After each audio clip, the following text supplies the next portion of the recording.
Our Jumpstart course is a 2 or 4 day course that falls under our Talent Hub program. And here we're helping internationals get the skills they need to find work in Norway. One of the big focuses in Jumpstart course is about networks. And the importance here is that we know 70% of positions are filled through closed networks.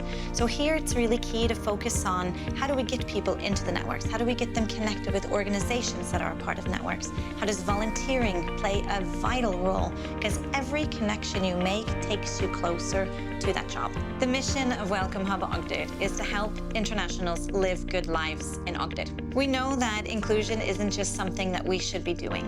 We recognize that inclusion drives regional development, and this is good for the businesses, this is good for our local municipalities, and this is good for the people of Agder.